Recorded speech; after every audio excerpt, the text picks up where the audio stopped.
할렐루야. 오늘은 참 좋은 날입니다. 하나님께서 우리에게 11월을 허락하시고 이 첫날 첫 주일 주님 앞에 예배를 드리는 우리를 주님은 더없이 기뻐하실 줄로 믿습니다. 하나님께는 영광이요 하나님이 예비해 놓으신 그 복을 우리 모두는 충만히 받아서 한 주간도 이어지는 우리의 삶 속에도 하나님의 나라가 더 활짝 펼쳐지기를 주의 이름으로 축원합니다. 사계절 중에 특별히 가을은 어느 계절보다도 푸르른 하늘을 경험할 수 있습니다. 물론 요즘 미세먼지로 인해서 그 푸르른 하늘을 보기가 쉽지는 않습니다만은 그래도 사계절 중에 그래도 가장 푸르른 하늘을 우리는 가을에 맞이할 수 있습니다. 이 가을이 깊어가는 이 가을 하늘을 바라보면서 저는 떠오르는 한 편의 시가 있습니다. 그 시가 바로 윤동주의 서시라고 하는 시죠. 서시는 이렇게 시작하고 있습니다. 죽는 날까지 하늘을 우러러 한 점 부끄럼이 없기를 잎새이는 바람에도 나는 괴로워했다. 별을 노래하는 마음으로 모든 죽어가는 것을 사랑해야지. 그리고 나한테 주어진 길을 걸어야겠다.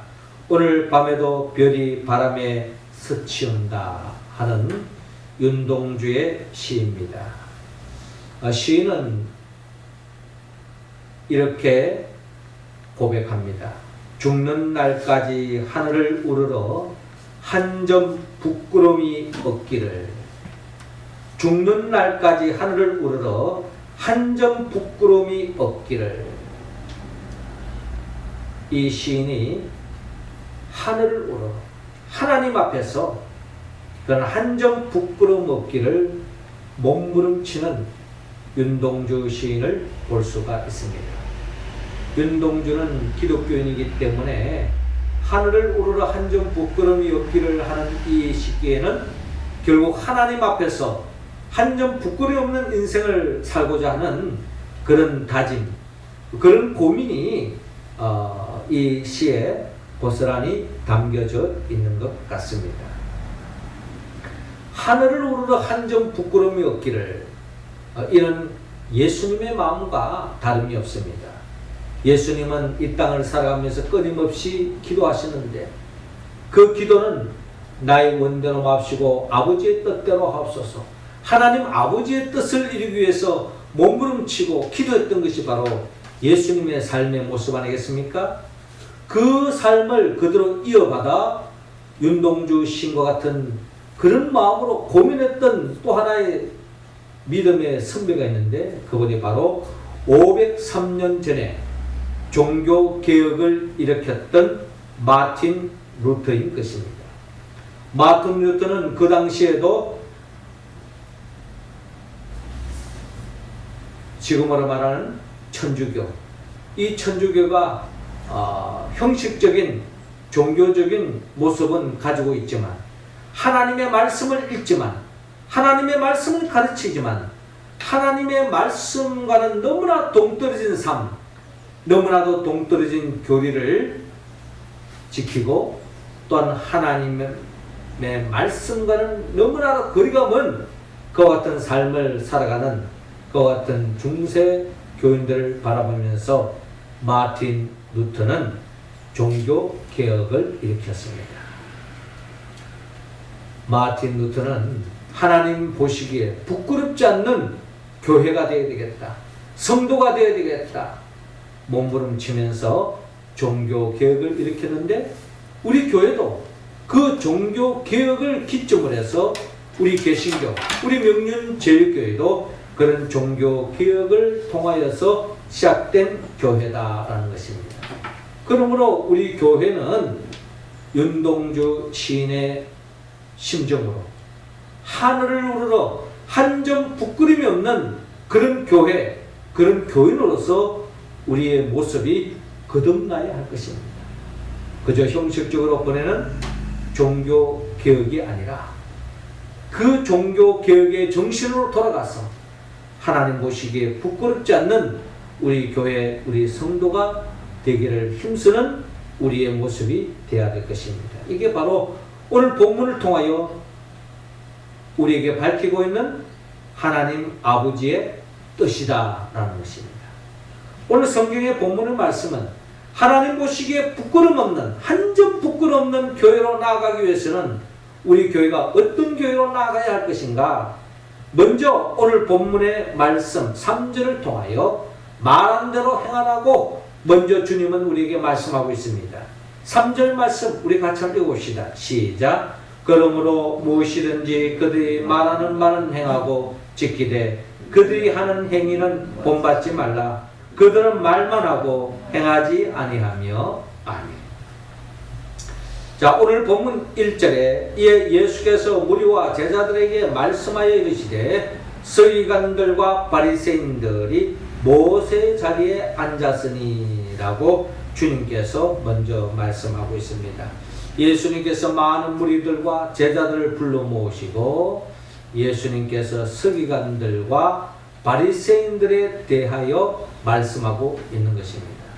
주님의 서기관들과 바리새인들에 대해서 이야기하는 이유는 한마디로 너희들은 서기관들과 바리새인과 같은 길을 걷지 마라 라고 무리들에게, 제자들에게 주님께서 권면의 말씀을 하고 계시는데, 이 말씀은 제자들에게만 하는 것이 아니라 오늘 우리 그리스도인들을 향한 믿음의 사람들, 믿음의 길을 걷는 우리들에게 하시는 주님의 말씀입니다.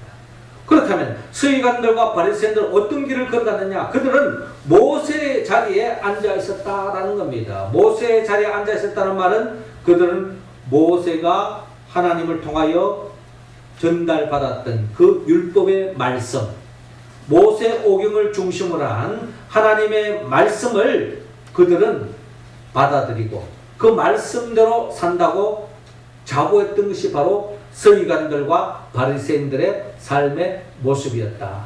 그들의 생각이었다라는 것입니다. 자, 그런데 그러므로 무엇이든지 그들이 말하는 바는 행하고 지키되, 그러니까 그들이 말은 뭐냐?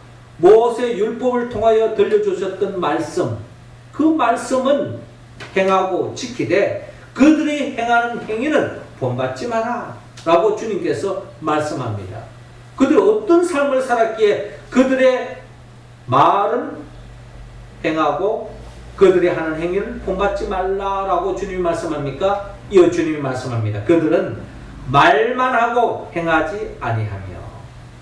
말은 거창하게 하나님의 말씀에 근거해서 말은 거창하게 하는데 그들의 삶은 하나님의 말씀과 율법과는 너무나 동떨어진 삶을 살고 있더라라는 것입니다.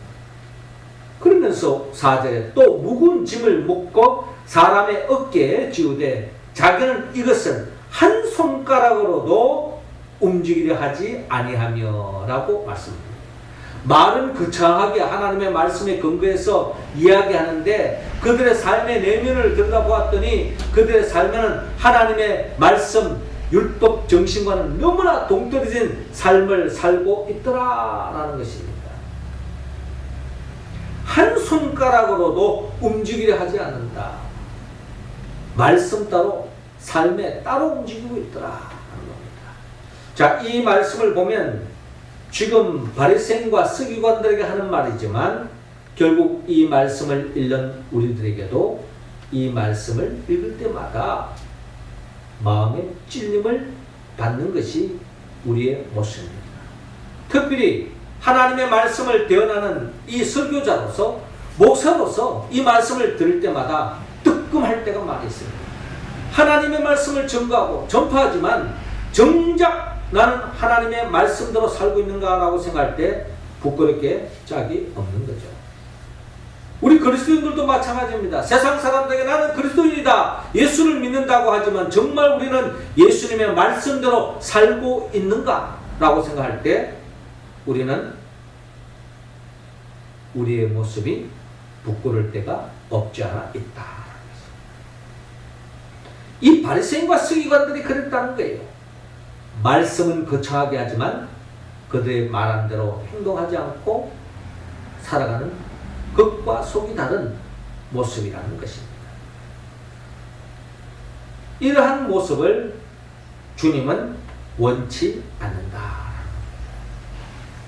주님은 우리 교회가 말한 대로 행하기를 말한 대로 하나님의 말씀대로 성도 5대 비전을 선포했다면, 교회 7대 비전을 선포했다면 그것을 말로만 그치지 말고 그 말한 대로 하나님의 말씀대로 살아야 되는 것입니다. 그런 교회가 되어질 때에 결국은 주님이 기뻐하는 교회요, 하나님 보시기에 한 점 부끄럼이 없는 우리 교회요 성도가 되어지기를 주님은 원하고 있습니다. 이어 두 번째로 가기 전에 먼저 여러분 마태복음 21장에 보면은 예수님께서 복음을 전파하는 가운데에 아주 끼니를 걸으면서 복음 전파에 힘쓸 때가 많았어요. 그래서 시장길을 느낀 나머지 무화과 나무를 멀리서 보게 되었습니다. 그런데 마침 그 무화과 나무 잎이 무성했던 것입니다. 무화과 나무가 잎이 무성할 쯤에 다 열매를 맺습니다. 그래서 예수님은 그 무화과 나무 곁에 다가가서 열매를 얻어서 허기진 배를 채우기 위해서 무화과 열매가 잎이 무성하기에 무화과 열매가 있으라 생각하고 가까이 다가갔는데 거기에 열매가 없더라라는 것입니다. 그래서 예수님께서 말씀합니다. 이제부터 영원토록 내가 열매를 맺지 못하리라 하고 무화과 나무를 저주합니다. 왜 그 무화과 나무가 열매를 못 맺었다고 저주했을까 하는 생각을 우리는 가질 수 있지만, 사실 주님의 하는 이 행동에는 메시지가 담겨져 있습니다. 그렇습니다. 그 당시 바리새인과 서기관들은 입만 무성했지 하나님이 기뻐하는 삶의 열매가 없었다는 겁니다. 우리도 말만 거창하게 하고 말만 예수 믿는다고 하지 예수님이 기뻐하는 삶으로 나아가지 않는다면 무화과 나무처럼 우리도 심판의 대상, 저주의 대상이 될 수 있다는 것을 우리는 깨달아야 할 것입니다. 그러므로 우리 모두는 하나님의 말씀을 가까이 하고 그 말씀대로 살아야 합니다. 시편 기자는 시편 1편을 통하여 복 있는 사람은 악인들의 길을 따르지 않고 죄인들의 길에 서지 아니하며 오만한 자의 자리에 앉지 아니하고 오직 여호와의 율법을 주야로 묵상한다라고 말합니다. 주의 말씀을 묵상하는 건 단순히 하나님 말씀을 듣고 은혜 받고 하나님 말씀을 계속 생각하고 하나님 말씀대로 생각하고 있는 것이 묵상의 개념이 아니라 하나님의 말씀대로 살고 삶으로 이어지는 그 사람이 진정 복 있는 사람이요, 그런 사람이 바로 시냇가에 심겨진 나무와 같다. 철을 따라 열매를 맺고 푸르름을 잃지 않고 내가 하는 모든 일이 다 형통하다라고 주님께서 말씀합니다. 그렇습니다. 우리의 삶이 복을 받기 위해서는, 우리 교회가 복을 받기 위해서는 우리가 얼마나 하나님의 말씀대로 살고 있느냐, 이것이 바로 우리가 복을 받느냐 받지 못하느냐의 갈림길에 놓여 있다는 겁니다. 하나님, 우리 모두가 하나님의 말씀대로 살았습니다.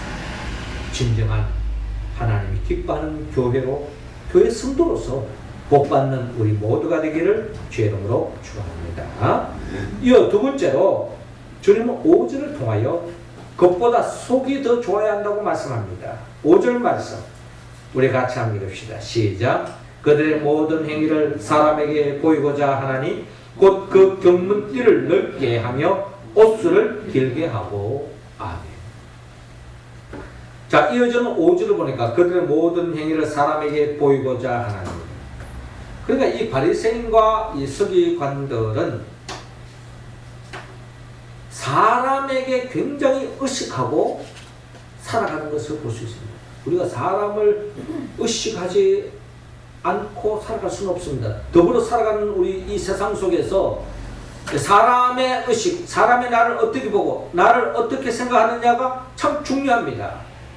그러나 그보다 더 중요한 것은 하나님이 어떻게 생각하느냐, 하나님이 나를 어떻게 보시냐가 더 중요하죠. 그 이어서 사람이 나를 어떻게 생각하느냐도 우리는 놓쳐서는 안 될 부분인 것입니다. 그런데 바리새인과 서기관들의 문제는 뭐냐? 사람은 굉장히 의식하는데 하나님 보시기에는 부끄러운 삶을 살고 있다는 것을 주님은 지적하고 있습니다. 그들의 모든 행위는 사람에게 보이고자 하나니 곧 그 경문띠를 넓게 하며 옷수를 길게 하고, 경문띠를 넓게 한다는 것은 늘 그들은 하나님의 말씀을 가까이 하고 있다는 것을 과시하기 위해서 경문띠를 넓게 하고, 옷수를 길게 했다는 말은 그들은 늘 경건한 삶을 살고 있다는 것을 보이기 위해서, 보통 사람과 다른 경건한 삶을 살고 있다는 것을 보이기 위해서 그들은 옷 복장에서나 그들의 장식에 있어서 그렇게 보통 사람과 다르게 눈에 띄게 그렇게 옷을 입고 장식을 했다는 것입니다. 그 장식의 목적은 우리는 하나님의 말씀대로 사는 것처럼 또 거룩한 사람인 것처럼 과시하기 위해서 그런 장식과 옷을 입었다는 것입니다. 뿐만 아니라 6절에 보니까 잔치 윗자리와 회당의 높은 자리를 차지했는데 그들은 신경을 썼다는 거죠. 그리고 시장에서 문안받는 것과 사람에게 랍비라 칭함을 받는 것을 좋아하느니라. 사람들에게 칭찬받고 칭송받고 대접받고 승김받는 데에 주관심을 가지고 있었다. 예수님이 이렇게 말씀하시는 이유는 뭐 좋다 이겁니다. 사람에게 인정받는 것도 중요한 이야기니까. 그러나 실상은 그들은 하나님의 말씀과는 동떨어져 있기 때문에 겉으로 보기에는 아주 대단해 보이는데 속 내면을 들여다보니 속 내면은 하나님의 말씀과 율법의 정신과는 너무나 동떨어진 삶을 살고 있기 때문에 예수님께서 극단적으로 그들에게 하신 말씀 뭡니까? 회칠한 무덤과 같다라고 말씀합니다. 회칠한 무덤, 겉으로는 회를 발라서 하얗게 깨끗하게 보이는데 그 무덤 안은 썩어서 썩은 냄새가 나는 것이 회칠한 무덤의 특징 아니겠습니까? 이 바리새인과 서기관들의 모습이 바로 그렇다는 거예요. 겉으로는 깨끗하고 겉으로는 화려하고 겉으로는 거창해 보이는데 속 내면을 들여다봤더니 내면은 썩어 문드러지고 썩은 냄새가 진동하고 있더라. 이게 바로 바리새인과 서기관들의 모습이었다. 우리 교회의 모습은 어떻습니까? 우리 교회의 모습은 겉으로 보기에 물론 화려하다면 화려하고 초라하다면 초라하고 비교 속에서 생각할 수도 있겠지만 주님은 그보다 더 중요하게 여긴 것은 이 교회에 속한 우리 성도들의 모습이 어떤 모습이냐라는 것입니다. 겉은 화려한데 속은 썩은 냄새가 나고 있지는 않은가라는 것이 주님이 보시는 관점이라는 것입니다. 제가 예전에 섬기던 어느 교회에 제가 그 교회에 부임을 했는데 그 교회 뒷담장에 아주 탐스러운 감나무가 하나 있었어요. 부임하고 제가 얼마 안 돼서 거기 이제 가을이 되어서 이 감나무가 아주 그냥 먹음직한 감이 주렁주렁 그냥 열려 있습니다. 그래서 보통 저 정도 감이 있으면 사람들 오가면서 많이 따먹을 텐데 어떻게 교회 담장 안에 있는 감이라서 사람들이 그래도 구별해서 따먹지 않는구나 하는 그런 생각이 들기도 하고 그래서 탐스러운 그 감람을 볼 때마다 아주 그냥 마음이 뿌듯했습니다. 언젠가 나도 한 맛을 봐야 될 텐데.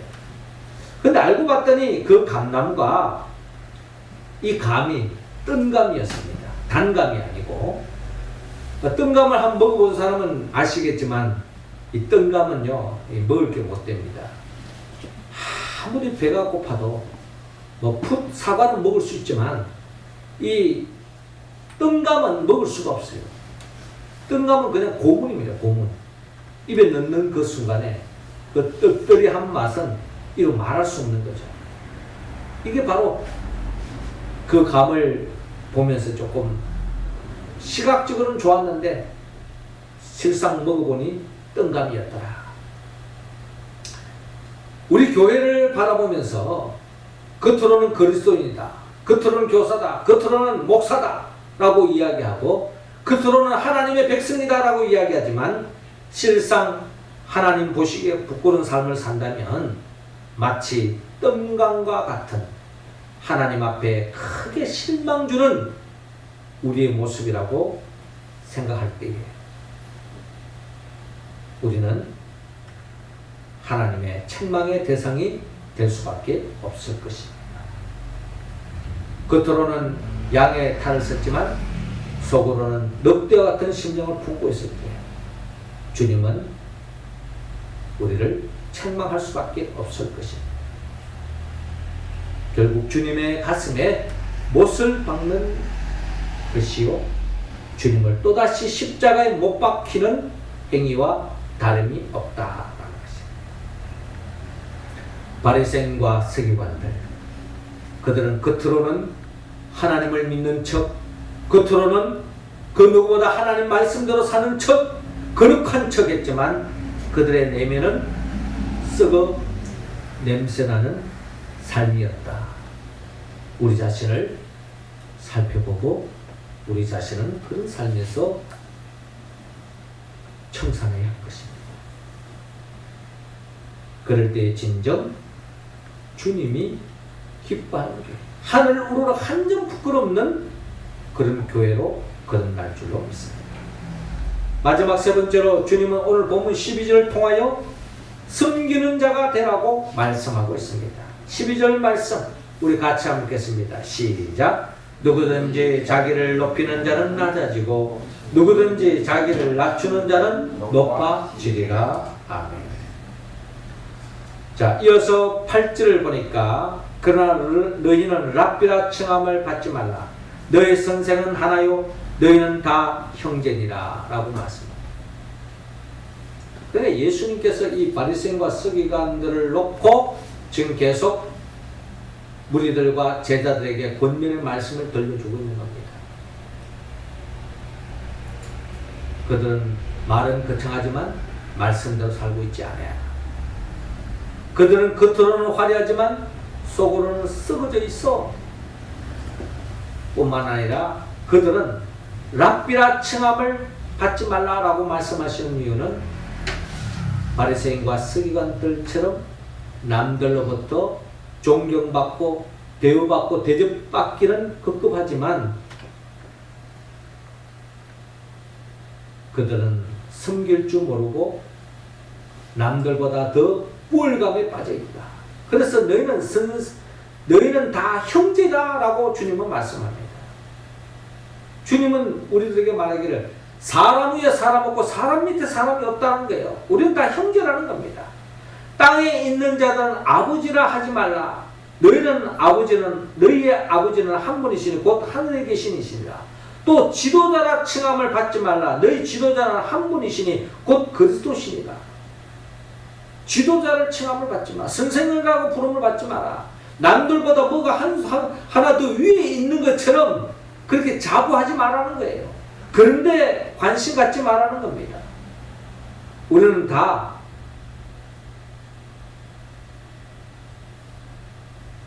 그 누구 위에 있는 존재가 아니라는 거예요. 네가 폼 잡는 것, 그것은 마치 도토리 키재기와 다름이 없다는 겁니다. 그러면서 주님께서 우리가 걸어가야 할 길을 밝히고 있는데 너희 중에 큰 자는 너희를 섬기는 자가 되어야 하리라. 네가 정말 큰 자가 되고 싶으냐? 지도자가 되고 싶으냐? 랍비가 되고 싶으냐? 선생이 되고 싶으냐? 사람들로부터 존경받는 그 무엇이 되고 싶으냐? 그 길은 어떤 길이냐? 그 길은 섬기는 자가 되어야 한다. 섬기는 자가 되어야 된다. 남에게 군림하고 폼 잡고 큰 소리 치는 것이 아니라 다른 사람을 섬기고 다른 사람을 세워주고 베풀고 그 사람의 위하는 삶으로 나아가는 사람. 여기에 관심을 가지고 이런 삶의 길을 걸어가라고 주님께서 우리에게 말씀하고 있습니다. 누구든지 자기를 높이는 자는 낮아지고 누구든지 자기를 낮추는 자는 높아지리라 라고 주님께서 말씀하고 있습니다. 우리 교회가 이런 교회가 되어야 될 줄로 믿습니다.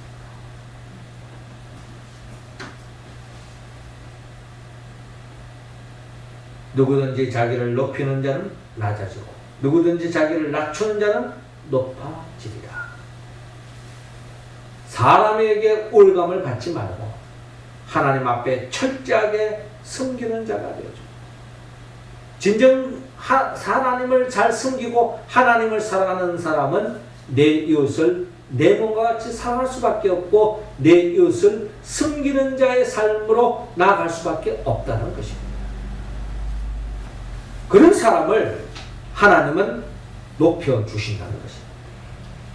자기를 과시하고 자기가 대접받으려고 하고 폼 잡으려고 하고 남들보다 더 우월감에 빠지는 사람, 하나님 그런 사람을 낮춰버리십니다.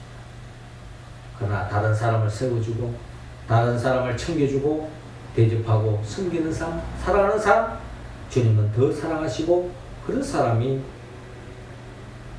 하나님으로부터 대접받는 높아지는 역사가 일어난다고 주님은 우리에게 말씀하고 있습니다.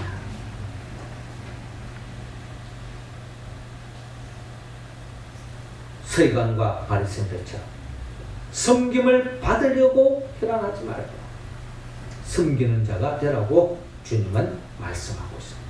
우리 교회가 이 세상 속에서 섬기는 교회가 되어질 때에 주님은 우리 교회를 더없이 기뻐하실 줄로 믿습니다.